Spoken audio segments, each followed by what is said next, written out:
अधिनियम आया था 1861। कोई दिक्कत? चलिए अब यहाँ पर ही मुख्य न्यायाधीश होते हैं, तो इसके लिए भी जज बनना पड़ेगा। कई साल? वकील 10 साल। रिटायर होगा कई साल में? 62 साल। रिटायर होगा 62 साल। रिटायर होगा 62 साल। और वो बोला कई साल में? अब देखिए अलग अलग उच्च न्यायालय में न्यायाधीशों की संख्या क्या होगा?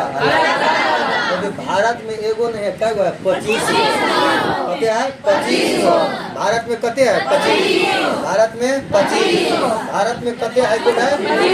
भारत में कते हाई कोर्ट है? 25। भारत में कते हाई कोर्ट? 25। भारत में कितना? 25। और बोले पटना वाला का स्थापना कही है?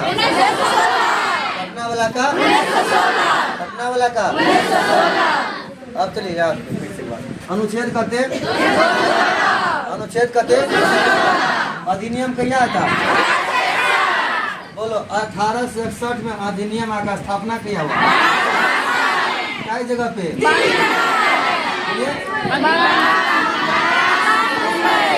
आराम से बोलिए। में 1800। अब इसका जो मुख्य न्यायाधीश होता है इसके लिए जज कैसा? वकील कैसा? कितना वर्ष तक? कितना वर्ष तक कार्य करता है? कितना वर्ष तक?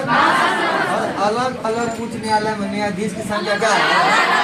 जैसे पटना में अलग होगा, रांची में, झारखंड में अलग होगा, उसके बाद उत्तर प्रदेश के लखनऊ वाला में अलग होगा, इलाहाबाद में बना है वहाँ पे, वहाँ समझना क्योंकि क्षेत्र उसका बड़ा है ना।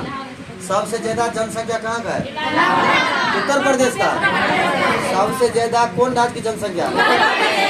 तो जब उत्तर प्रदेश का जनसंख्या ज्यादा तो इलाहाबाद हाई कोर्ट में न्यायाधीश की संख्या ज्यादा, क्योंकि 25 को टोटल है और उसमें पटना का स्थापना किया हुआ है।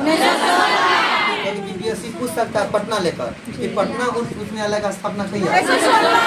पटना उच्च न्यायालय का स्थापना, पटना उच्च न्यायालय का स्थापना।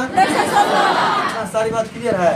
अब देखिए कि एक चीज बताए थे, कॉलेजियम क्या होता था? कॉलेजियम। क्योंकि भारत के सर्वोच्च न्यायालय में भी न्यायाधीश की नियुक्ति कॉलेजियम के आधार पे होता है। किसके आधार पे? किसके आधार पे? कॉलेजियम के आधार पे। तो ठीक उसी प्रकार से, क्योंकि आपको कल हम पढ़ाए थे कि राष्ट्रपति उच्च न्यायालय और सर्वोच्च न्यायालय के सभी न्यायाधीश की नियुक्ति करता है। उच्च न्यायालय और सर्वोच्च न्यायालय के सभी न्यायाधीश को नियुक्ति कौन करता है? राष्ट्रपति। तो कहीं न कहीं से राज्य से सिफारिश जाता होगा ना, तो वो जाता है सिफारिश कॉलेजियम से। कहाँ से? क्योंकि कॉलेजियम पति राज्य में भी है और यहीं से सिफारिश है किसके पास? राष्ट्रपति के पास। और राष्ट्रपति नियुक्त किसको करेंगे? एक बात लिखल है अनुच्छेद कहते 217। ये बात अनुच्छेद कितना में? अनुच्छेद कितना? अब आगे देखिएगा कि जब सर्वोच्च न्यायालय के जो मुख्य न्यायाधीश होते हैं या अन्य न्यायाधीश होते हैं, अगर उसको क्या करना है? त्याग पत्र देना है। खास करके याद रखें मुख्य न्यायाधीश का, इसको क्या देना है? त्याग पत्र। तो ये जो अपना त्याग पत्र देगा तो किसको देगा? राष्ट्रपति। क्योंकि इसको नियुक्त कौन किया है? कौन किया है? राष्ट्रपति। तो त्याग पत्र भी किसको देंगे? राष्ट्रपति को। ऐसे भी उम्र अनुसार से 62 वर्ष में खत्म हो जाएगा, लेकिन उससे पहले मन है देने का, तो किसको देगा? राष्ट्रपति। अब देखिए 219 में क्या कहता है कि हाई कोर्ट के जो मुख्य न्यायाधीश होते हैं इसका शपथ कौन दिलाते हैं? दोनों का उल्टा है। राज्यपाल का कौन दिलाता है? हाई कोर्ट के मुख्य न्यायाधीश। राज्यपाल के कौन दिलाते हैं?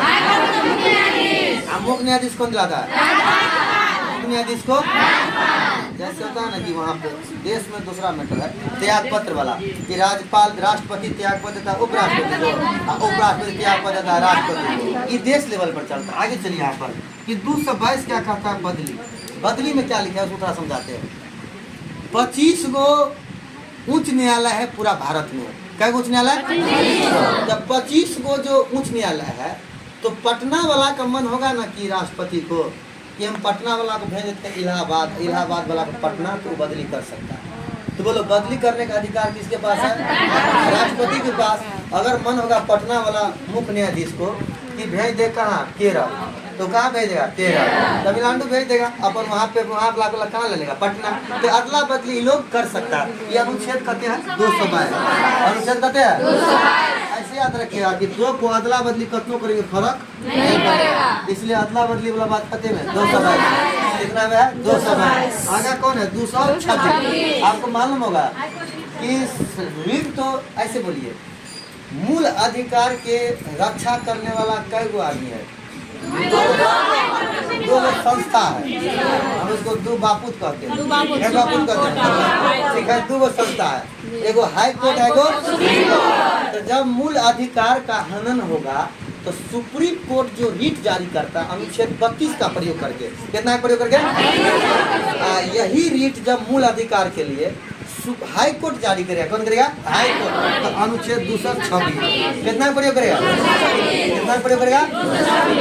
कौन दिक्कत?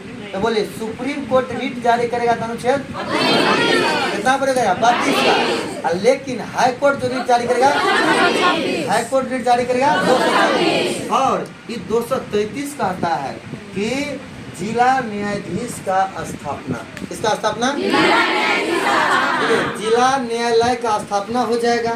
और जिला में जो न्यायाधीश भेजते हैं ना, वो न्यायाधीश हाईकोर्ट की सिफारिश पर राज्यपाल नियुक्त करते हैं।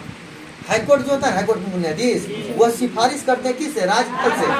राज्यपाल नियुक्त करके सब जिला भेजते हैं। जैसे देख लो, सुपौल जिला में भी होगा, मधुबनी जिला में भी होगा, तो हर जगह तो है ही है। तो हर जगह जो भेजता है, ये काम है सिफारिश करना हाई कोर्ट का, अब भेजना नियुक्त करना किसका? राज्यपाल। नियुक्त करना किसका? राज्यपाल। क्या इस सारी बात आप लोग समझ गए? तो बोलिए जिला न्यायालय का नियुक्ति, जिला न्यायालय का गठन के बाद जिला न्यायाधीश की नियुक्ति के लिए सिफारिश करता है हाई कोर्ट। अब बोलो नियुक्ति कौन करता है? राज्यपाल। कौन करता है? राज्यपाल। और राज्यपाल सब जिला में क्या करता है? भेजता है।